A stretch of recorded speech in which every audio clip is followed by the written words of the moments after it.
Oh, look at the wonderful guests. Look at this, man. I am thrilled because what I'm excited about mainly is because we had our next guest on a couple months ago, and he was like, yo, I want to come back. And that's like, you know what? We usually don't get that. Wow.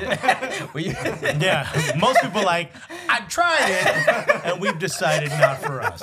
Okay, yeah. I left a 1-star review on Yelp, and that's it. You know what? In fact, I left my jacket there and keep it. It's your jacket now. No, absolutely honored to welcome back the Senior Vice President of MLS Next Pro, the homie at this point. Please give it up for Ali Curtis, everybody. Ali, welcome back. What's up, Ali? Thank you. It's good to be back. Good to see you guys. All right. Amazing. Since the last time you were on, I'm just glad that nothing controversial has ever happened within the league and within American soccer. There's no rules that are being tested out in MLS Next Pro. Nothing crazy has happened. But no, let's kind of start there because this week, Major League Soccer is introducing the new rules, the time substitution rule, the in-stadium VAR announcements, and also the off-field treatment rule. Off-field treatment OTR. rule. So if you are... well, we got VAR, OTR. Is there another acronym? We can make up something. Yeah. So essentially, if a player is down injured on the field for 15 seconds or more, they have to be taken off the field, and they'll be off for 2 minutes at minimum. What if they stand up and then go back down real quick? Does that restart the clock? Now we're gonna throw you some curveballs, Ali. What? Does that restart the clock? We have talked to the referees, and they're going to use common sense and be proactive about those types of situations. Oh, okay. Got it covered. So this, for people who may not be aware, Ali Curtis is the mastermind behind these rules. Tested them out in MLS Next Pro. They were well received, and clearly with all the research and data, it kind of says like this is a better way to sort of view and play the game of soccer. That is one credit MLS, I think, has and should be given, is that they're willing to try stuff first. The first to have VAR, if I'm not mistaken, correct? Correct. So I like that. I like that. It's like, willing to take that step forward. How do you feel about how these rules went into place? Obviously, the fear-mongering is that this is going to change the sport, blah, blah. Every little change is going to change the sport. Do you think this changed or adjusted the way the game is played at all? We don't want to change the game. The game by itself is good enough. We all grew up playing the game. We're fans of the game, and so the intent is not to change the game. It's to evolve it in different ways. And we've been using this. We've been thinking about it in this lens, in that the game's been around for over 100 years, and so have the rules and the laws of the game. They've been around for 100 years. Yet so many other parts of the game have evolved and changed. The players that play the game, the diversity that you see on the field, the tactics that go into coaching and what that looks like, how fans in the building watch the game, how we consume it, away from the field. All of those things have evolved, and so we want to evolve the games, on the field and off the field, and so. We've taken those steps, and so we're really excited about these rules to be implemented and launched in MLS this weekend. We all watch games and watch soccer domestically and globally, and we say, hey, why does that happen, or why doesn't that happen, or could it be changed or modified a little bit? And this is our opportunity. So in MLS Next Pro, we've been able to, test some rules and have gotten some really great results. Not just the data and kind of the analytics, but also just talking to the players, the coaches, the athletic trainers, those that are kind of in the trenches to see how the rules have been working. And they've worked well, so we're excited. Can we suggest some new rules? Okay. Absolutely. If you're willing to try stuff out. Alexis, hold on, just be clear. Alexis is stressing the we part. Yeah. Really hard. I think, by the way, Christian co-signs everything I'm about to say. I need you to know that. How about this? If a player goes down, and for some reason, the majority of fans in the stadium, maybe there's a way to vote, think this guy's faking it. They gotta wear a thing that doesn't let them bend their knees, so they gotta run with one peg leg essentially, one leg stiff, straight out for the rest of the match, just to stop them from doing it. We'll take it to the committee. Okay, all right, the committee. We'll hear this. We're open for business. We'll take it. And that's one of the things. We created a committee. From a lot of different folks. How do I get on this committee? We'll take that to the committee. The committee will hear whether you're allowed in the committee. We'll take to the committee and then the committee. The committee's like, yeah. So this is the committee. No new members, right? Not that guy. Yeah. Don't call us. We'll call you. That, Where does this committee meet? You can't tell me. Look, on a more serious note, maybe the player responses, the data that you've received, based on especially the off-field treatment rule, that is the one that I think is the most controversial to some people, because sometimes people feel, and this is Alexis brings this up often, that let's just say, quote unquote, faking an injury is sort of part of the game. It's almost a little. It's working the refs. Sometimes it's called the dark arts. In some cases. Working the refs. We're in CONCACAF. We got to be CONCACAF-y. You're very familiar with it. We got to CONCACAF it up. So some people think like this is. Some people are annoyed by it, and they're like, oh, soccer players, they flop too much and always faking injuries. But then part of it is like it also gives the opportunity for the players to rest a little bit, right? There's no timeouts. We saw in the Champions League, there was an injury, a soccer injury, and all the Arsenal players are getting water. And Bayern Munich is like, all right, we're still playing, right? And it was like they're basically we're trying to score with no defenders on the pitch. And they should have been disqualified. As an Arsenal fan, it's a good time to just Bayern go. But so the fact that this rule removes that, because now there is a penalty for if you fake an injury, you're going to be off the pitch for 2 minutes, and the team is going to play with the players down. Is what's been the reception? Or the result specifically, like the reception from the players? Like, do the players like it? Whether they do or don't, I mean, it doesn't really matter. But do they like it? And can the rule be taken advantage of? Sure, yeah, maybe. Yeah, that's another question as well. So I think the way the game, we watch soccer. You watch the game 5 years ago, watch it 20 years ago, watch it 50 years ago, 75 years ago. The way the game is played is different over time. And when you think about time wasting, when you think about what you said, players faking an injury, that stuff has changed, a lot over time, and, I think everyone has a different opinion, but, the majority of the folks that we speak to, they don't like to watch, players flopping around and wasting time. And we want more of the game. We want more soccer. At the end of the, this rule is not going to eliminate, faking an injury, but we also think that there's an also added benefit to this rule, in that we think it's also going to enhance player health and safety. We think that players going off the field for 2 minutes in a less pressurized environment. You imagine a player going down on the ground for potential injury, 25,000 people. There are 21 other players, both technical staffs, and that player is getting treated. We think having that player removed from the field, off the field, where the athletic trainer can be focused on that player. We think that from a player health and safety perspective, that's a good evolution. That is a good dynamic to happen. In terms of what play, thus far in the last year and a half, the feedback that we've gotten has been positive. Can you game the system? Are there loopholes? It's not off-field treatment rule or time substitution. It's all rules. The stakes are high, and so in those moments a lot of times folks try to game the system. I mean, when I was a player, I was taught to, we were taught to fake injuries, delay games. All you say, the dark arts. There's always a game within the game, and then the way the game is played in one area may be different than the way it's played in different area. The way it's played in California could be different from the way it's played in Jersey. And those types of things. Guaranteed. That's okay. Those are two polar opposites.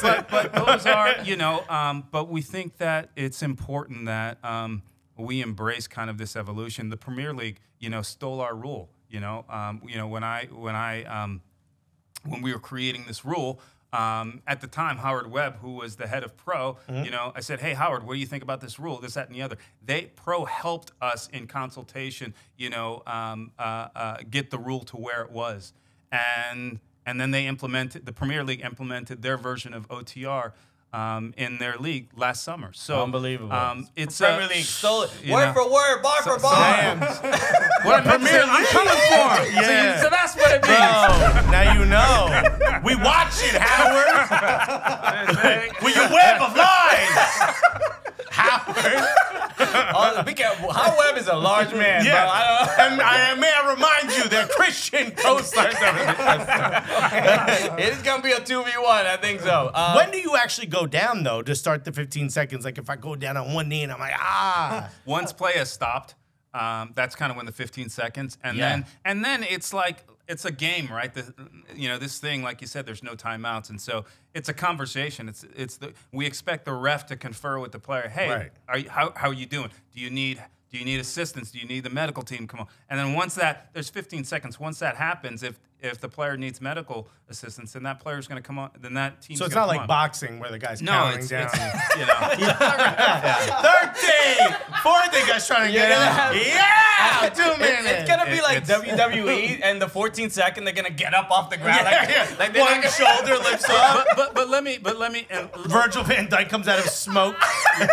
Let me hit you with it. So before we implemented the rule, 5 or 6 times per game, a player was going down for injury, right? And then of those 5 or 6 times per game, only 8% of the time was that player actually being substituted. And some of those substitutions had to do with tactical substitutions and all these types of things. Once we implemented the rule, that number reduced to like 1 time per game. And then there are exceptions, like if a player is bleeding, if there's contact above the shoulders. And so of that 1 time per game, it's really reduced to once every 5 games was a player going down for 15 seconds or longer for a potential injury. So it was, and at the end of the day, we want to have an environment where players are safe and we can treat them in the right way. And then also, we just want more soccer. We want more of the game. It's good for fans, good for players, coaches, everything. I love hearing that data because I think, I don't think these rules get implemented unless there's a positive result to show Major League Soccer and be like, hey, I think this can work and improve the game and improve just the product as a whole. That's important to say. No one's trying to make the game worse. Right. It's all in an effort to make it better. The one thing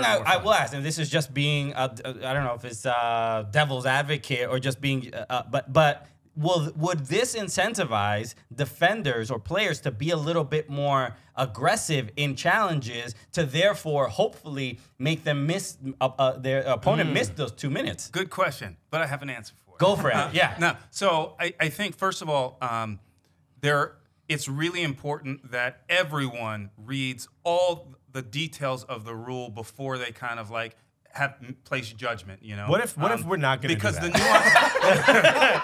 nuance, have someone read the rules to him. We got books on tape. So we talked about that specific instance. Is this going to make the game more brutal or more physical? And so that's why we put in the rule one of the conditions if a player goes down for 15 seconds or longer for an injury, for a foul that's associated with a red or a yellow card, then that's an exception. Player can be down on the ground for longer than 15 seconds, and the medical team can come on, and the player doesn't have to go off for 2 minutes. So we try to balance, those types of nuance. And then the other thing that I would say is that I don't want to get lost is we're implementing. The reason why we're implementing is like I said, twofold again. It's one for those situations to potentially improve player health, but it's also for all those times where your team is down. It's the 80th minute and your team is down a goal and you need to equalize, and the player is taking 4 minutes. We all know what's happening in the stadium. Those instances, we have been able to reduce those, and they're not good for the game. They're not good for the fans, not good for the teams. We talked about a lot at stake, so yeah. Okay. I have a serious question. Was it considered that you just let the fans in on how much added time is left in the game? Now, one of the things that is a big point, a bone of contention for fans, is that there's one dude in the whole building who knows how much time is left. And there's 22 people running around trying to win a match. So let's say you're wasting time. Wasting time always seemed kind of dumb to me because I'm like, they're just going to add it on at the end. But I get the point of the added pressure of not knowing exactly how much time, because it's up to or as much as 6 minutes if there's 6 minutes added to the clock at the end. Why not just let everyone know how much time? And then if the dude on his little, Apple Watch or whatever he has adds more time, it's shown to the fans, oh, more time was added because this guy's on the floor faking it, or this sub was taking too long. Why not just do that? So I agree with you. We've had this Tell the committee, not me, man. we've had this conversation, you know, a lot and over the years. But the reality is, one of the things I mentioned earlier is that, you know, the game is over 100 years. The laws and the rules are over 100 years. It's hard to change. And so even in the conversation that we're having about OTR, time substitution, like it was not easy to get those rules over the line. It was not easy to desensitize people in terms of what this new rule was going to mean, how it was going to be better for help evolve the game, those types of things. Change is not easy in some of these sports, you know, baseball with the pitch clock and all those types of things. But we, you know, the game of soccer, the game of football, how, you know, wherever you're from or however you call it, it takes time. And some of that, I guess, is a good thing as well, because it is, like I said before, on its own, it's a beautiful game. And so we don't need to change it. Yeah. And we don't want to change it. It's great. We love it. In terms of the clock and those types of things, you know, listen, there should be more transparency in terms of what's happening, you know, on the field, you know, and hopefully with technology and those types of things, we'll be able to do that so that people can go from the living room to the field and all those types of things. And the folks that are in the stadium understand what's happening. There's more to come on that. And, you know, I think we're forming this potential something down the pipe where I really like the idea of, you know, there's certain moments where I just think the clock should stop, to be honest with you. Now, something like that would require an IFAB and a FIFA. Yeah. I think if there's a penalty kick, you know, and, you know, the ball's wherever it needs to be, why not stop the clock? You know, if there is if a player is down for an injury and is getting treatment, and that's going to take 3-4 minutes. I thought about that. Was it not the World Cup? When did you know, when did Christian Eriksen go down? Euro 2020. Euros. Yeah. You know, the fact that the clock was still running. Why not stop the clock? Yeah, there's just some points where the rules aren't really that important right now. Yeah, there are just certain moments where it's like what we all say is, why is that happening? Why don't they stop the clock? Why can't we change this? And the response, and a lot of the responses that you get in different, is this is the way it's always been done. And so how do you change it? And so that's what we've been trying to do, or how do you modify it, is we're looking at the game. It's not just folks that are just in one building. It's trying to engage a lot of different people that have played this game, that have watched this game, that believe it, that love it. And then how do you evolve it and create some really new good rules that are good for all of it? And it's hard because people don't understand. And again, even like I've had these Zooms yesterday, today, tomorrow, the last months, all this, you know, and, you know, there's some OTR, like you mentioned, is more controversial. But I think once it unrolls and once it gets going, people will see it'll be a good. Well, the one thing Alexis talking about the time and everything.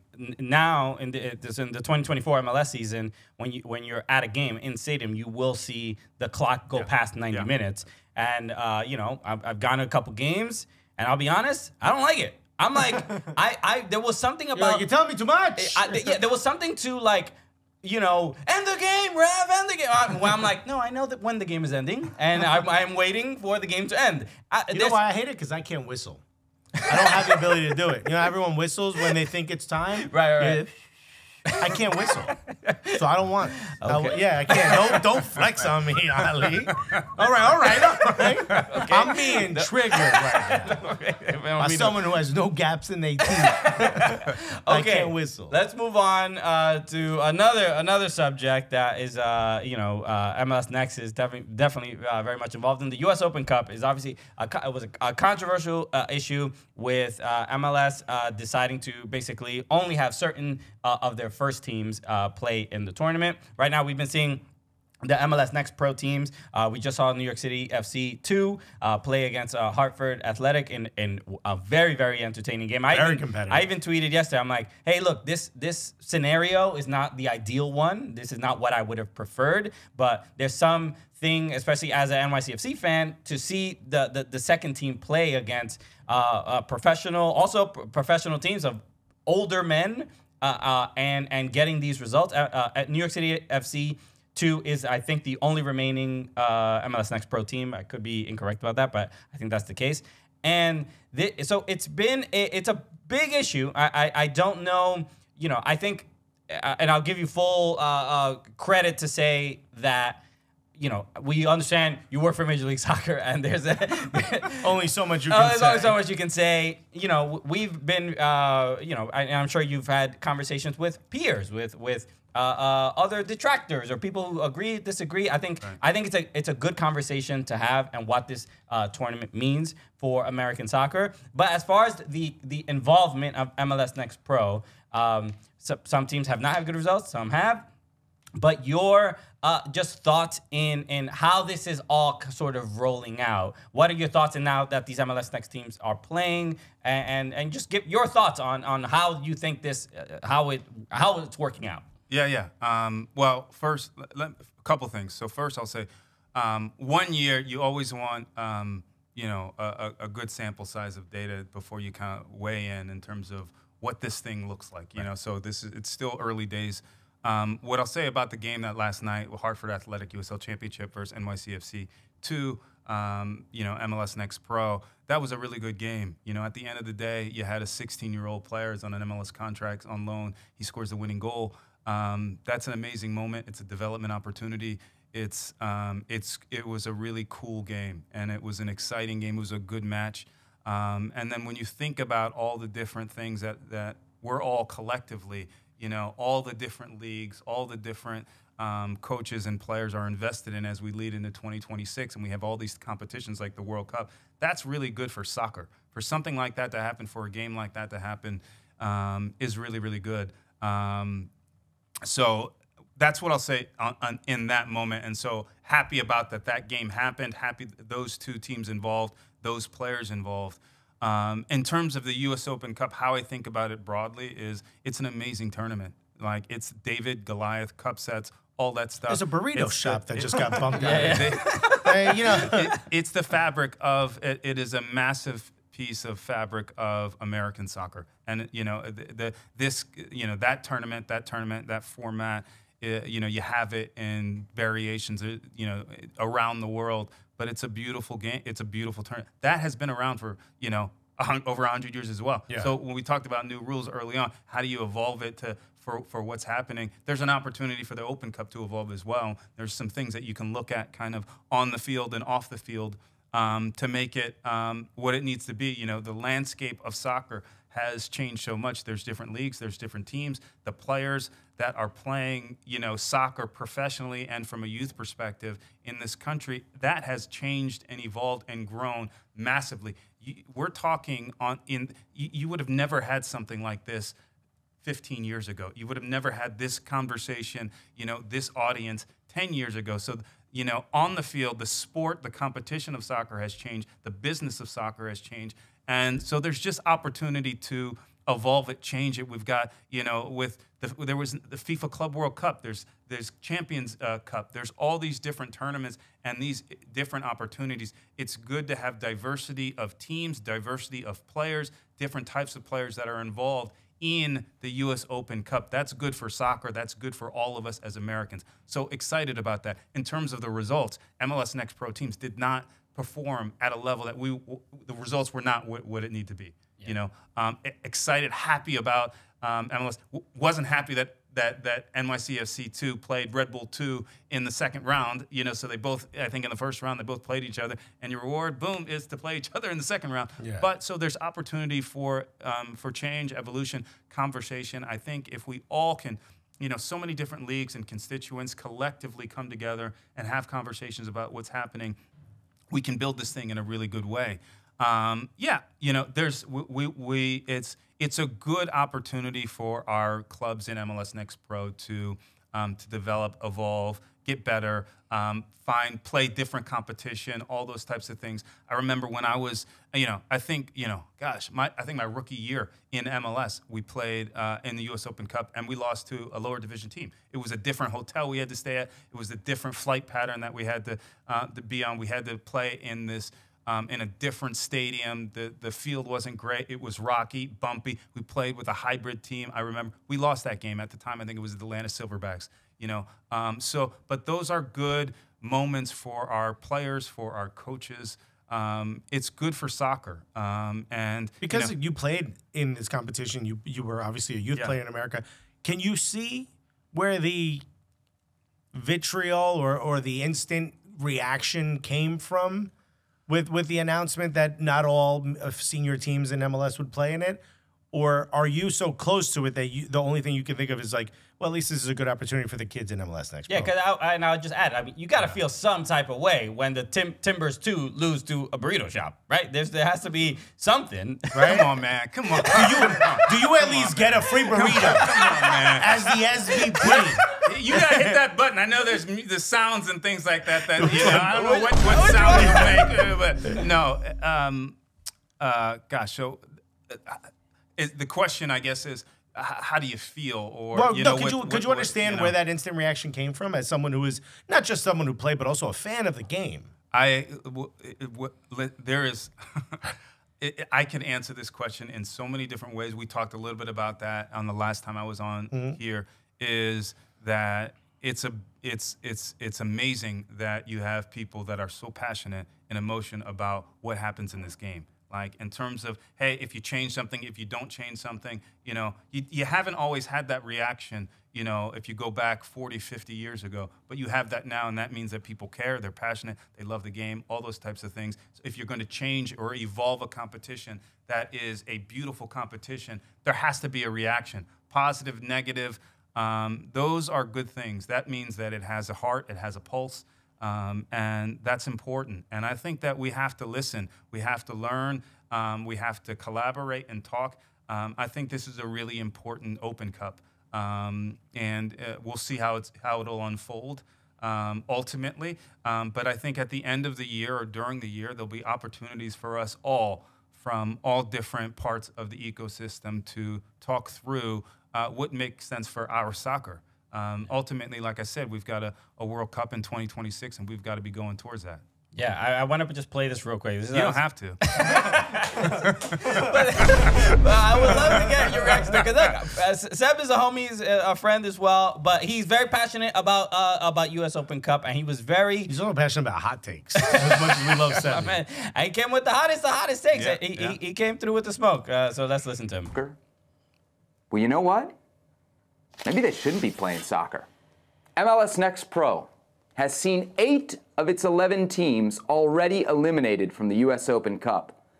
4 of those teams eliminated at the hands of amateurs. Amateurs. That's what the U.S. Open Cup needed. MLS Next Pro. Got it. Okay. So, look. Sebi is really. He's also saying it in a way for effect, right? Sure. But but you were mentioning about the passion from fans, positive or negative. And look, and here's a negative. And anytime there's change, and look, I'll be honest. This is what probably before the U.S. Open Cup started, I leaned more towards what Seb is saying, where it's almost like a why change this? Nothing was wrong with on this this show. We also said like senior teams could just play their more young players if they didn't want to send the full squad. Sure. There were other ways. So we've kind of been moving around. After watching some of the MLS Next Pro teams, and then obviously there's much more bias on my part because I'm watching CFC2 play, and I'm like happy for them and proud of them. And you know, I've been a season ticket holder since the day one. And so seeing this particular team do well and get this opportunity, I'm like, wow, this is incredibly meaningful. They would not have had this opportunity to have these moments. Did you see him celebrate, too, after the 100%. It means a lot to them. It means so much to them. So I have to see that and say, like, okay, maybe it wasn't all bad, the decision. And this is not to just give a license to MLS to be like that I'm supporting it 100%, but there's a silver lining to what you thought maybe wasn't the best decision. I've gone to NYCFC training. I've seen some of these young players play, and it's like, so there's a little bit of pride in seeing them do well, especially against tough competition, USL competition. So that's kind of what the fact that we're having this debate at all, to me, shows that people care about American soccer to such a higher degree than even 10, 15 years ago, that they're willing to be mad at MLS Next Pro and are mad at the poor results of the teams. And I think that's a fair criticism and fair judgment, because it's like, if you're gonna play these teams, then we want them to do better. Okay.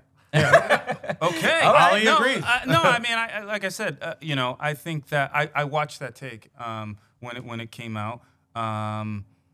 you know, my reaction was measured. You know, you deleted the tweet. Like, I you know, I screenshot. No, I mean, listen. I think that it's a good thing that people have, like I said, passion, have a feeling towards. You know, I think that there's opportunities to look at this competition and evolve it. You know, where we are today may not be where this thing nets out. You know, at the end of the day. It's important that I think fans are excited about the competition. You know, it makes sense. I think it's important that folks like Sebastian and folks that are, you know, part of the sport are excited about the competition. But I think that there's an opportunity to evolve it. And like you said, you know, I think it means something to a lot of people, and especially those players. I mean, like I don't know how many people saw that game, or at least just look at the end of the game, and those players and ICFC too. Were you knew it meant something to them, which was really cool, and it meant something to me when I lost that game in Atlanta, years ago. And so picking the rocks out of your boots. I mean, you know, it's those things. It's a great tournament. You have an opportunity to win a trophy. You know, I think so. You know, one of the first things. Like I think when I first turned pro, I had a player that had played on the team in '99 Rochester Rhinos, and so I had a player. Was that the last time that a non-MLS team won? Yeah. Player by the name of Craig Demon, unbelievable guy, great player. You know, he talked about winning that tournament. You know, so it's a great tournament, and you know the timing of everything. It was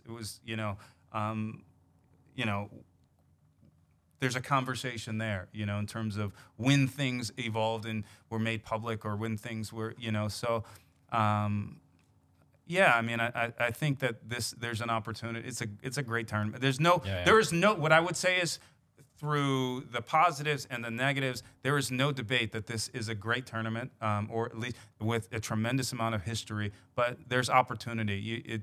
I've been to a number of Open Cup finals. I've been to Open Cup round games. I've played in them. Had clubs that have been part of them, whether that's as a GM or whether that's as a league office executive. You know, there's opportunity. Yeah, it's been 25 years since a non-MLS team won. You think non-MLS teams would be like, good, get them out of here, bro. I want a trophy. It's fair. I think your perspective is more valid than I think a lot of fans are willing to sort of accept. Even, and I speak, for myself when I say that as well. But I interviewed CJ Sapong a couple months ago and asked him about kind of the debate about Open Cup, and asked him, as a player, do you not want to be playing the Open Cup? And it was interesting. Indifference is probably the best word I could use, where it's not, he wasn't like, no, I don't want to play in it, and he wasn't like, yo, I'm excited to play in it, and it's another opportunity for me to showcase it wasn't that. It was just like, yo, it's my job, I'll play where they need me to play, and if they don't want me to play there, then I kind of won't play there. That's kind of what I Which is what more could you ask of a player, right? Exactly. So I think it's a thing from even the player side as well, that they also probably see it as an opportunity of like, this tournament should be bigger, and I want to be more excited to play in it and stuff like that, which is, you can't really, like, I think of like the FA Cup. They just announced today that they're not doing FA Cup replays. Replays after the third round? And people are really upset because why change this thing that we've always done? And there's something, and there's an emotional connection to these tournaments that people have a very difficult time changing. And then, even as the funny thing is, why you see it as positive and why some people see it as negative is really for the same thing, which is wanting the country to develop better younger players, or at a faster rate, or to catch up with other nations. The same way why it's good for MLS NEXT Pro, and why a lot of fans of maybe smaller clubs or lower league clubs think maybe this is a bad thing for them because the revenue will shift. So it's funny how we all want the same thing. Yeah. I guess my question for you is, we asked you this last time, I'll ask you again, where do you think we are in developing players in this point of your career in the sport of soccer? Are we further ahead than you thought we would be? Are we still lacking in certain areas? What is one thing, if you were the czar of soccer of the U.S., that you would change to make it even better? I think we're further ahead than we were 20 years ago or 40 years ago. I sure hope so. Amazing. I mean, especially, literally, just even when you just think about the level of investment in the game, that alone, there is a positive output. But there's still meat on the bone. there's still a lot of opportunity to. You're speaking my language. And we're still making those investments. This is season 3 of MLS NEXT Pro. We've had, the captain of the U.S. national team, Tyler. We talked about Tyler before. Academy, Red Bull 2, first team. Ben Kremoski from Miami. Academy, MLS NEXT Pro team, MLS, U.S. national team. So there's still opportunities in that space. I'd like to spend more time, and I think we may talk a little bit about Next and the academy system. I would like to look more at that environment and that space. I think that there's an I'd like to find solutions where players, kids from urban areas are more part of our environment. I'd like to, there is a, I have cousins and uncles and things like that, and where they grew up and all those types of things, they never, they weren't exposed to soccer. I'm a product of my environment. I had kids in the backyard that were playing soccer, and so that's why I played soccer and I didn't play other sports. But there's an opportunity there that we need to harness. Soccer is a thinking person sport. It's a game of skill. It's also a game of power, speed, and athleticism. And to the extent that we can diversify our player pool, that will only make our existing player pool that much stronger, and also bring in other kids and players that can contribute to what we're doing. When you think about the way the game, and for me, the Brazilians play the best, the most beautiful soccer. They have a number of different type of athletes. They play it. It's in their culture. It's a dance. And they are the best in my opinion, or at least over my lifetime. For the two of us that aren't a part of a committee, we don't get to see what this is. But I think that's something that Christian and I have been very vocal about from the beginning of this show since 2015. There's not enough kids from where we're from playing this game. Give me one reason why that still is, when there's now free academies everywhere. Is it just that the folks in charge of finding the talented youth players aren't looking in those places? Is there a lack of incentive to find it? Give me one tangible reason why this isn't more, why kids from the hood, for the lack of a better term, or kids from lower income areas aren't more prevalent in this sport yet in America. So a couple things. I think that also, like, it's happening. Like, even when you look at the diversity of that's what I tell my wife about the IKEA furniture getting. It's what I open the boxes. It's in process. I don't want to dismiss. We have some good youth coaches, that are developing some really good players. We have some good youth players that are developing into really good pros. How can what you talked about before, how can we have more better players at a faster rate, all those types of things. It's not easy and there's not one solution for the issue to address it. It's really important that you have 5 or 6 types of solutions that can kind of attack the area. It costs a lot of money as well, costs a lot of time, costs a lot of energy. And then we talked about new rules early on and how difficult that is to implement change and those types of things. No different than we talk about, we're talking about education. How do you change the education system? And, we could talk for hours about math and science and history and reading and language arts and all those types of things. And soccer is just another discipline. And sports is cultural. And as much as you want to create a professional environment such that players can really develop in the way that you need them to develop, well, they're in their home environment a lot more than they're in the professional environment. So how can we impact, that aspect of player development in a way that, we can get the players that we need? And, so we'll talk to the committee now. It's the committee.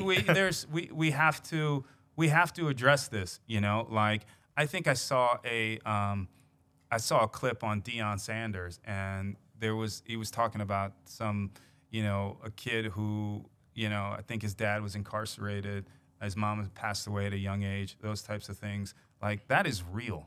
Like, there are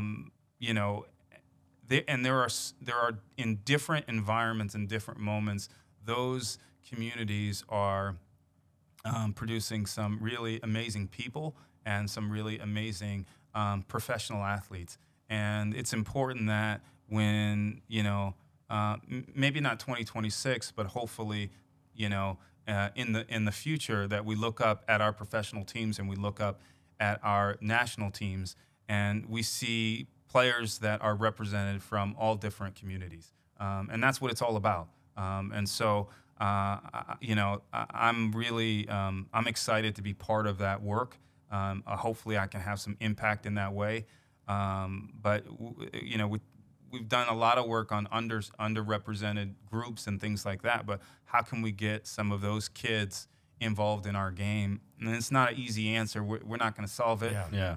Right now. I'll say this. I mean, maybe Alexis kind of pointing out the sort of the final product of like the players from much more maybe challenging or difficult backgrounds making it to, let's say, the national team. But I also think about a lot of people that tune into this show are like they have kids or they are spending $10,000 a year to have their kids. You're a dad now. How do we I'm make a dad. Matteo Mbappe? But then, how do we make my son Mbappe without me spending $120,000 by the time he's 18? In fact, how do we make a couple million off this kid? And when I say we, I mean both of us. So that obviously that doesn't. Who knows? We don't all have the answer to that. It's a big problem. But that is also the thing I think about when I hear players that played in Europe and who never made it professional, or they trialed and were at an academy.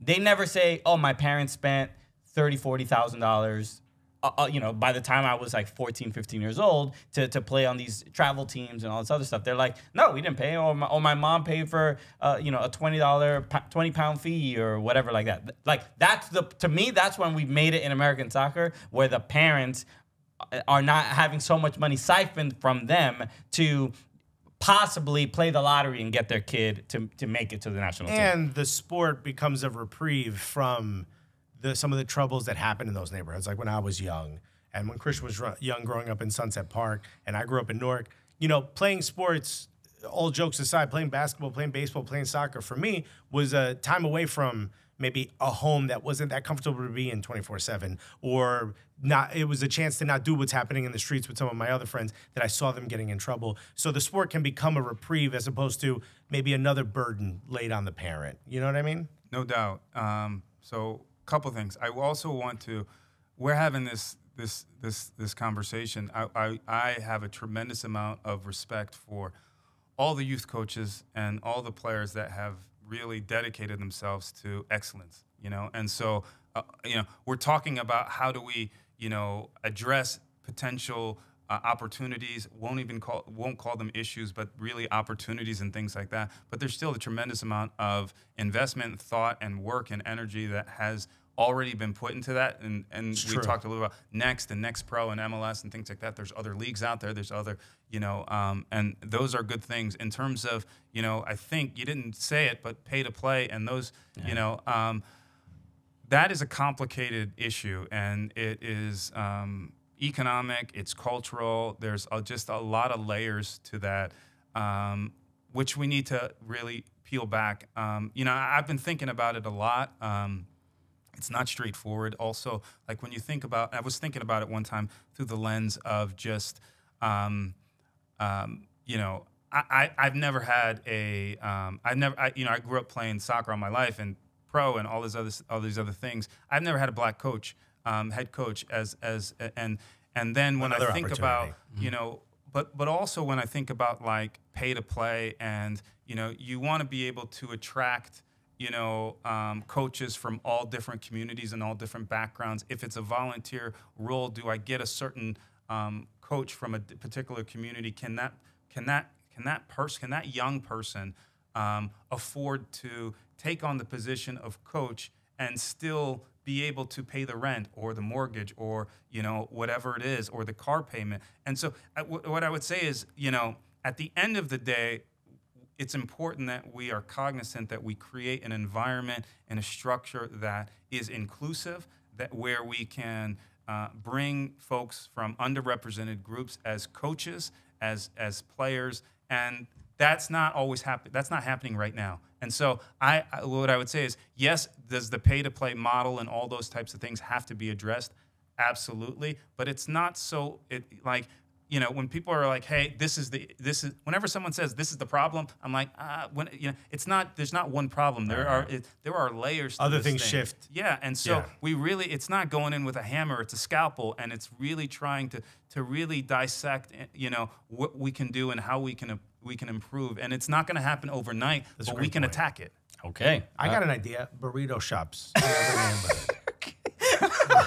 So, Man, you keep talking about burritos. I gotta be honest, it's on my mind. All right, we got on much longer than we expected, but I just really want to get to this question, and then we'll wrap up here. It's Thank you to Gully Squad, our Patreon, who gets to ask questions of our guests. Patreon.com/SoccerCooligans. But this was a great question from Claude Copeland Jr. and asking about what are Ali's thoughts about what happened at the Generation Adidas tournament, and how will such actions be handled in the future. So if people are not aware, there was a video of a scuffle between the Philadelphia Union Academy players and a Brazilian team. I think it was Fluminense, if I'm not mistaken. I don't remember which one.